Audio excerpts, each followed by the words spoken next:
person in blood wander in. My eyes would be bloodshot, my skin is just like on fire. Yeah. Like, I swear to God, I'm Can't tell you the project, but I'm sorry. Oh, man. But thank you so much for your question, my friend.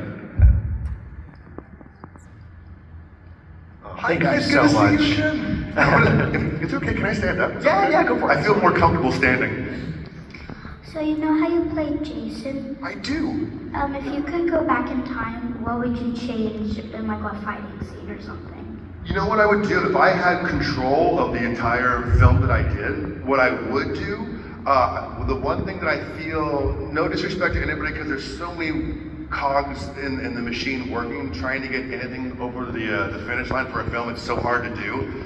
So sometimes things are missed or like different choices or opportunities are made. What I would do as a loyalist to the Jason character, the aspect I feel we are missing from my Friday the 13th is Harry Manfredini's score. Like we need to have that feel of the keep from him to have that classic. No disrespect. Like I thought I forget the gentleman's name right now who did our sound. Who thank you so much. Phenomenal creator. Did a killer job. No disrespect to him whatsoever.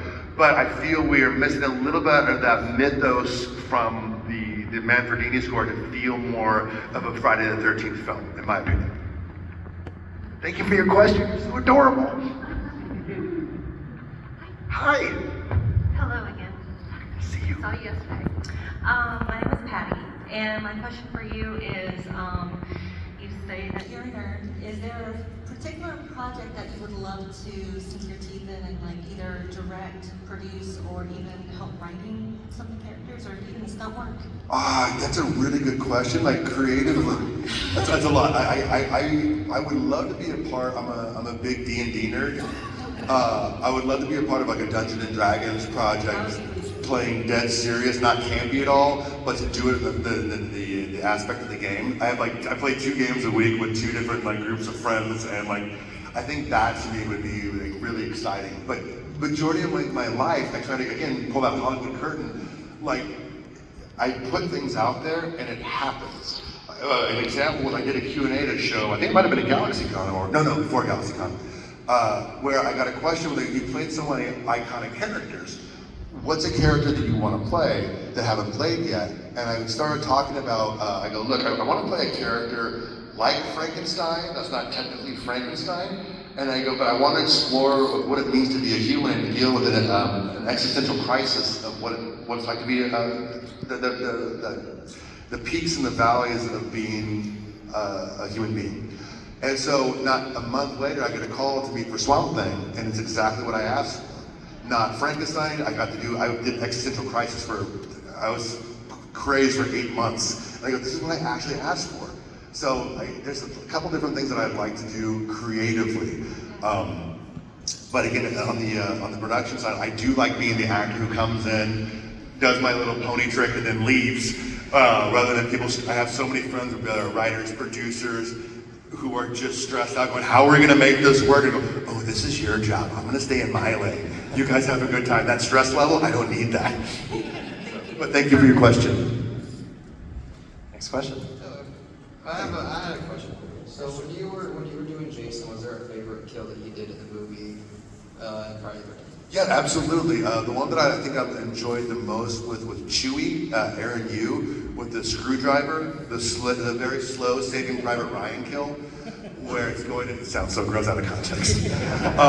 But when we were filming it at one point, doing that scene, Marcus, again, terrible, this is not Marcus, like Marcus is a good dude, I like Marcus, this is not his voice, but I always do this voice for some stupid that amuses me. But Marcus, what was it? Derek, really quick, you're doing this thing with Aaron's head, you're pulling him back, and it's pulling out the frame. I go, yeah. And I go, because it's a screwdriver, you're trying to go slow, the skull's gonna stop you. I go, if you go into underbelly, you can go into through here and go into the brain, you can scramble the brain that way. He goes, oh, again, he goes, you have thought about this way too much. Like, you're messed up. Like, that's okay. I go, no, I'm an actor, I'm supposed to think of all the angles, like I'm trying to bring the best story possible. But the Saving Private Ryan kill with the screwdriver is my favorite. This isn't really a question, this is more or less just a statement, but I appreciate you being really nice. You're like one of the best experiences I've had with meeting an actor and talking to him. But thank you.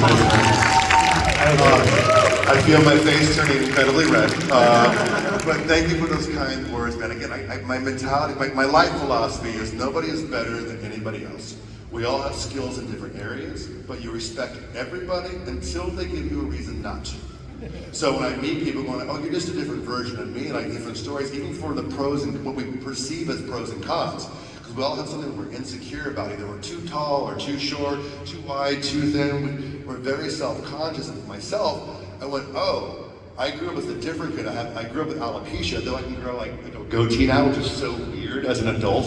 Like when I was 40, I was like, how do you, I literally go to my adult friends going, I hadn't had any hair before. And I'm like, how do you shave? Like, what are you going through puberty at 40? And I'm like, shut up, leave me alone. But I try to, cause we always have like, we're all so self-conscious. I'm like, oh, wait a second. I grew up as a different kid where it wasn't cool to be white and bald in Bakersfield, California. If you were white and bald as a child at the time, either you had cancer or you were skinhead, which I'm not a part of either of those. So I've learned when I meet people going, oh, some people come over, they either have autism or they have the different things where they feel like, oh, look, dude, you're just a different version. Also, like with the autism, you see the world differently. I go, there's no normal. Whatever the cards that you were dealt is your card. And anyone that says that they're normal, I guarantee you when they go home, sometimes it's not physically normal. There are other things inside of them that they love, hate, because we're all fucking humans, man. So when people try to segregate people going into us and them mentality, we're all in us, in my opinion. And so when I get in between TV and film jobs, I get to do what I love in this world. That's my bliss, is to tell stories. So when I go to these shows, thank you for showing up and going like, hey, I want to meet you and giving me the love. My thing, I just want to give that love back to people. Because again, there's no hierarchy, and the more I understand you, the more I understand myself. The more I understand myself, the more I understand you. So we have there's no hierarchy. So thank you for being so kind to me. But don't get me wrong, I'm very Swayze Roadhouse. Be nice until it's time not to be nice. You act like an asshole, I will drop you. Not true. So one statement I wanted to add before my first question. I felt incredibly seen. What you're saying about the autism thing, nobody is normal. I'm trying to hold myself together here. First question, when you were growing up, were you always drawn to acting, or was that something later that happened?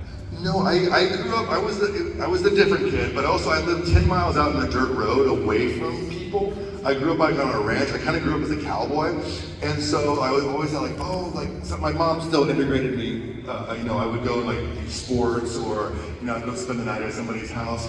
But I always had like, oh, I'm the outsider. I'm gifted. But then later on, what got me into acting was Dungeons and Dragons. I was role playing, going like, oh, this is so much fun. I suggest it for everybody, because the same thing they do with video games as well, the RPG element of it. You're able to put yourself in a different person's perspective and going like, oh, these are my stats. And going, I learned that, oh, you might be really good at one thing, oh, I'm not that good at that. Like say you have a high strength level, like you're super strong. Oh, amazing, oh, I don't have that. But with my points, I have either a high dexterity or a high wisdom. And then I've learned that we all work together as a society, as a team. So what you're lacking, I'm going to fill in that puzzle piece so we fit together, so we can both prosper and continue our lives and live happily. So what got me into, at one point my mom asked me, she's like, what do you want to do when you grow up? I go, with Dungeons and Dragons, I go, how do I do this the rest of my life? And acting was the closest thing. I started taking improv comedy, I started physically training, like, when I went to LA, if I worked out, I could be like the big bad guy in TV and film. And I had a background in family martial arts, belts like Taekwondo. But then I started taking every martial arts style that I could. I always say MMA as a hobbyist, because for years I trained with Big John McCarthy from the UFC. I got to spar, like I was a fighting dummy for some of the heavyweight, light heavyweights. Never want to sound like a tough guy or take respect away from any of the actual UFC fighters who do it for real, but I got to spar like Randy Couture before his Tim Sylvia fight. And I'm like a giant child going, what? This is amazing. I'm such a big fan. Oh, no, gotta be professional. Yep. First time you picked me and slammed me on the ground, like you're like the top of the game at the time, like, big fan of your work. Can't breathe, but very, very big fan. 1 second.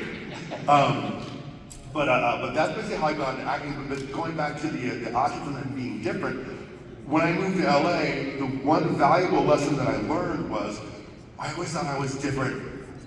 But when I moved to LA, I go, that's a good thing.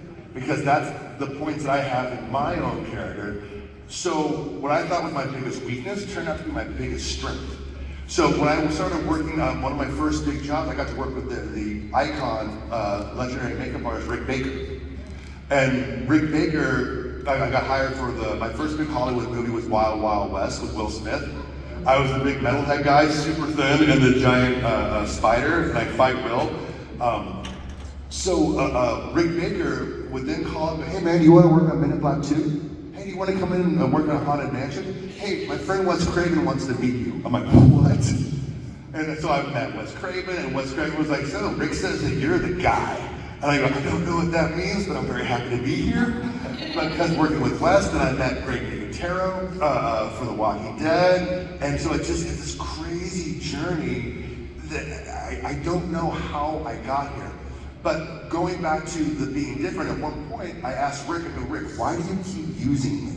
And he goes, a couple things. And this is not a bragging thing, this is just trying to relate to people. He goes, one, you have alopecia, so I can put whatever I want you to glue on. We don't have to put a ball cap, so it saves us so much freaking time. He goes, two, you're a good actor. He goes, anything I do for my characters, you bring them to life, that makes me look good. And he goes, the last thing is what's unique about you compared to other people. He goes like, you're proportionate. I go, I don't understand it. What does that mean? And he goes like, it's not normal for your measurements to equal out. Your whole body, everything matches. You're like an action figure. And I go, oh, that's a nice compliment. I love action figures. Okay, cool. But because of that, he kept introducing me to other people, and then a lot of times I would get hired. I don't do the stunts anymore. But being that I have a triple skill set between the makeup, acting, and the physicality of the stunt side of things, I would be up for roles where casting's like, this is the guy we want. No, not talking to casting, I'll make it this is the guy you want. Stunt side, like, this is the guy you want. And again, every day I'm so unbelievably grateful, and that's why I wanted to share it with everybody, because I know what it's like to be a fan and like certain things, and when someone's cruel to me, I work with celebrities, some are cool, some are not. And when you meet someone who's a complete ass, it hurts so bad because you have nothing but love for them. And now, after that first moment you met them and seeing how they, disrespected someone who they think is lower, or who I am mentality, and I'm like, I can't watch anything you do anymore. And it just heartbreaks. So I understand that responsibility, and especially for some of the characters that I play, they're such iconic characters. I don't own them. We all have our relationship one-to-one with these characters. So we have that, they're family members of ours. And so when I did Swamp Thing, for example, I did every part of research that I could, that anyone, the literature, anything that's been created by creators about Swamp Thing. But what I learned on Swamp Thing was, when I got cast, I had a lot of people contact me on social media and go, oh, you're the right guy, this is why, and this is what Swamp Thing means to me.